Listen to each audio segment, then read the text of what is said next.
மூடக் குழியில் புராண புழுதி மூடிக் கிடந்தான் முருகன். தோண்டி துடைத்து விஞ்ஞான தண்ணீரில் கழுவினேன். ஒற்றை துணி சற்றே அசைவுற நெற்றிச் சுடர் பற்றிப் பரவிட வெற்றித் திரு வேலுக்கு அதிபதி உயிர் கொண்டார்.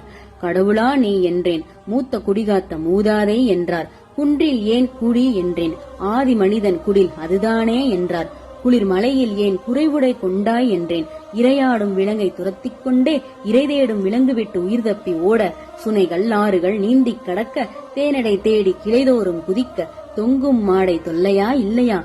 இன்னொன்றையும் நெஞ்சில் எழுது. நெசவு கண்டது குறிஞ்சியில் அல்ல, மறவாதே அது மருதம் என்றான்.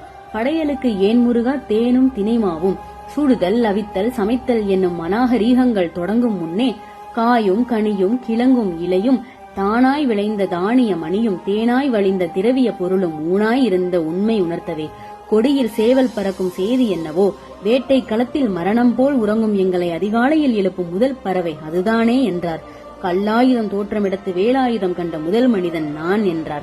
வேலின் தொழில்கள் விளம்பக் கேள். வேட்டை காட்டில் வெற்றி தந்ததும் வேளாண்மைக்கு காவல் தந்ததும் மடவார் தம்மில் மானங்காத்ததும் மாற்றார் வெருட்டி மண்புலம் காத்ததும் முன்னோர்களின் முன்னோடிகளை விலங்குண்ணாமல் அண்ணால் காத்து ஆயுதமானதும் கைவேல் கைவேல் கைவேல் தானடா, கைவேல் இல்லையேல் நீ நான் ஏதடா, முருகா முருகா முருகாவென்றே வடிவேல் குமரா உன் திரு